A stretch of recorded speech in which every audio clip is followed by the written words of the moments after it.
Focus on doing Come Follow Me. I don't know which date it is for Come Follow Me, so I'm gonna pull it up. But right now, we're gonna do Come Follow Me. Yes, sir.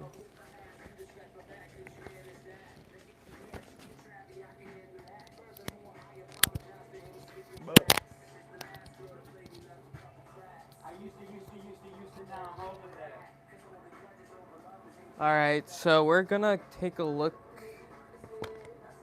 in library, the Gospel Library app.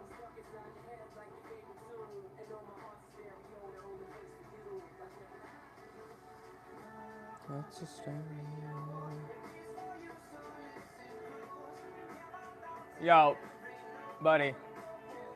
You need that lower down, I'm on live.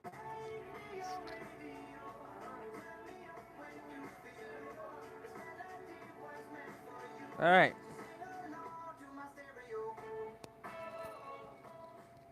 Alright, we're gonna go on to chapter. Yeah, let me pull it up.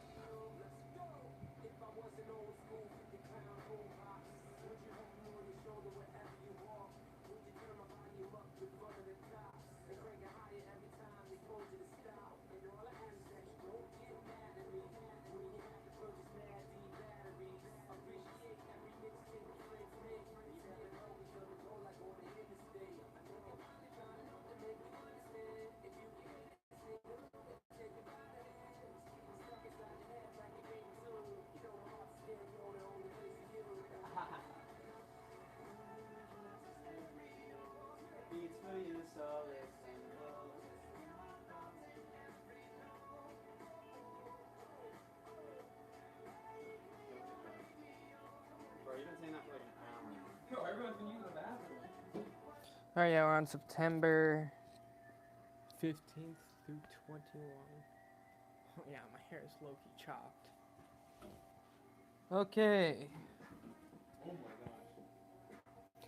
So we're going to do Doctrine and Covenants 102 to 105. And let's start where it says, the saints in Kirtland were heartbroken to hear that their brothers and sisters in the Jackson County, Missouri, were being driven out from their homes. It must have been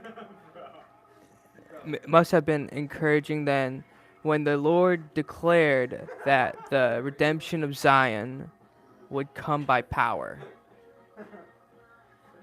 Yeah. So, with that promise in their hearts, over 200 men and about 25 women and children enlisted in what they were called to the camp of Israel. This is when the pioneers they were going to go to Zion, which that would be oh, hi Braxton. That would be where the promised land would be back, because when they were in Missouri, they were almost half of all the members were being murdered. So, and yeah. So let me pull up some of the questions. What is the purpose of trials? I agree for trials. Without trials, everything would be easy, and we wouldn't have any room for growth. We would just be stubborn and stay stuck to where we are. So, I believe trials are good for us. They give us purpose. So, y'all, like the video if you agree with me, but trials should be a part of our lives. Alright. And then this is what it says here. Consider Elder Orson F. Whitney. Counsel about the purpose of trials. No pain that we suffer, no trials that we experience is wasted. It ministers to our education, to the development of the qualities, patience, faith, fortitude, and humility. All that we suffer and all that we endure, especially when we endure the patiently builds up our characters and purifies our hearts. So, yeah. Hi, David. David from Brazil, I think. Yes, sir. Alrighty.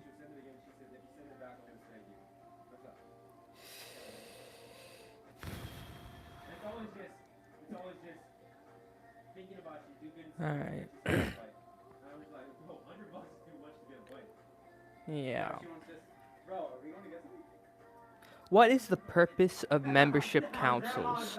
So it says here in section 102, it contains the minutes of the meeting in Kirtland, Ohio, where the first council of the church was organized. Let's take a look at it. All right, verses 12 and 3. 12 and 23.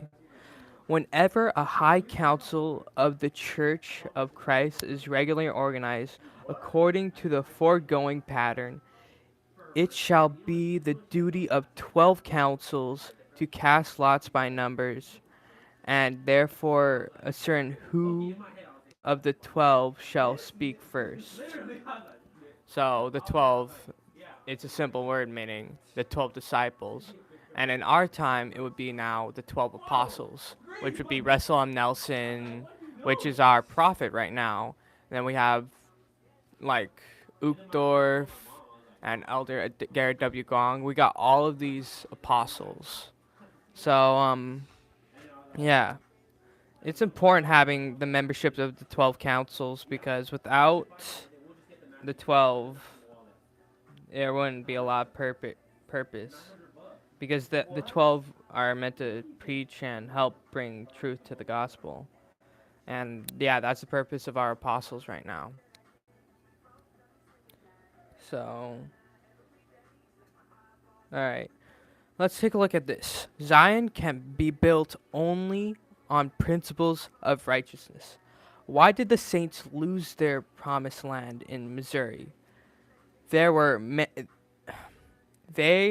there may have been many reasons. At least one, the Lord said, was the transgressions of my people. If not for that, Zion might have been redeemed.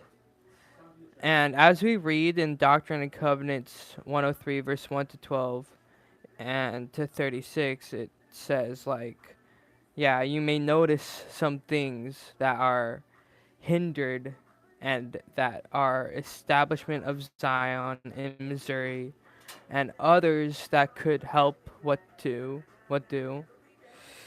Ugh, I'm not good at reading, so what do you learn that can help you establish Zion in your hearts and homes and community? So what I would do is what I'm doing right now. I am trying to help preach the gospel. And yeah, I'm not good at it, but I have faith that whatever I preach, it will come out and touch the hearts of people who are watching this. Some people will just scroll and be like, nah, I'm not interested. But I know that whoever's watching and whoever wants to listen knows that they are loved and they want to be heard. And I want to help teach you guys the gospel and help bring you closer to Christ. So, yeah. Okay. Blessings come after trials of faith.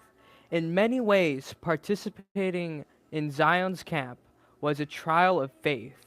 The journey was long, the weather was hot, and food and water were sometimes scarce. So when they were being pioneers, they had to walk out. They had to walk out and leave their homes because it wasn't safe for them because they believed in the Book of Mormon, which is another testament of Jesus Christ, and people were accusing of him, saying he's a false prophet. The one who translated the Book of Mormon, which was Joseph Smith. And I believe he is a true prophet.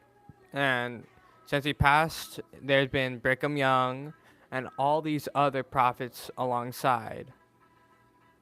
Yeah. So when they had to travel, it was hard for them, but they had faith. And I believe that there was a lot of blessings that came at the end. So throughout every hard trial, there's always going to be blessings, no matter what. I've been through a lot of trials, and I had a lot of difficult struggles, but I never let that back me down. So, yeah. And I'm not perfect at teaching what I learn. I'm improvising right now, but I know this is a trial for me, but over time, someday I could improve on my live streams because it's been a big trial with me. I just started this. I mostly have script prompts that I write myself because, like, I'm not good reading at first new words because I have autism, but I never let that hold me back because I say that Christ gave autism of me a gift. And yeah, that's what makes me unique.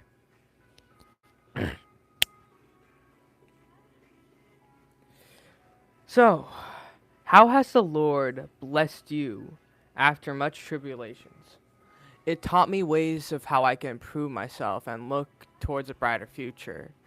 And I've been having a lot more peace thanks from my trials because trials can overcome mountains. They're the only thing we need in our lives is trials. Even though it's difficult, trials are good.